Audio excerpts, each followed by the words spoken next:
Hey screen printers, have you ever had the screen print that just wouldn't turn out right? Maybe you're just starting out in screen printing and haven't quite perfected printing yet. Maybe your press isn't calibrated the right way. Maybe your garment's simply too fibrillous, or you have too low of screen tension. Whatever it is, we've all had this problem and it's driven us crazy. This video will show you a few simple tips to make a bad print look good. So why do these types of prints happen in the first place? Well, 9 times out of 10, it's because the ink is not transferring enough through the screen on top of the fibers of the shirt, allowing the fibers to mat down, and the fibers are showing up through the print. It could be due to off contact, pressure, tension, or mesh, but one way or the other, the ink is not getting down in a smooth manner. This is accentuated with thicker white plastisol. Even with our new Lava Low Bleed Perfect White by Wilflex, which is super easy to print for a low bleed white ink, we still have these issues, especially with fibrillous shirts like sweatshirts. Don't worry if you can't get it right, there are actually 2 ways to fix this, both on press and off press. For the first fix, you'll need a Teflon sheet and an iron. Let's start out on press. As you can see, I'm just stepping up to this job and trying to print a hoodie with white ink. Not an easy task. As I print, you can notice the ink getting stuck in the mesh. And so as I try to print and clear it again, the result is okay, but not great. So what do I do now? Fortunately, ink can be changed when heat and pressure is applied to it.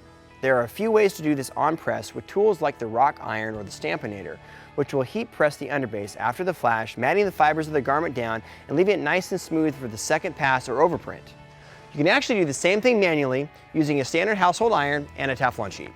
Turn the iron up to full blast and grab a Teflon sheet, which should cost you around $20 and is a super important tool in your shop. After a quick gel flash, you can bring the print around and iron it with pressure. You can see how the right side of the print looks ironed and the left side does not.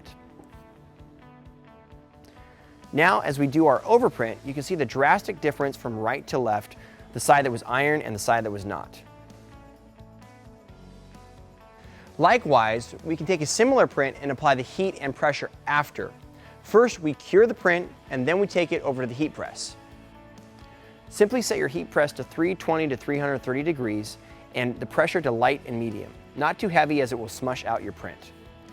Place your garment on the heat press and then the same Teflon pad.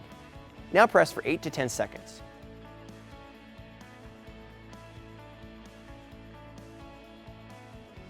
Once again, a drastic result.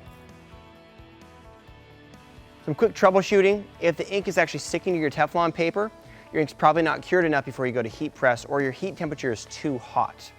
Also, the heat press will leave, using a Teflon paper, the print a little glossy. So to avoid this glossy look, you can experiment by using parchment paper instead of a Teflon paper.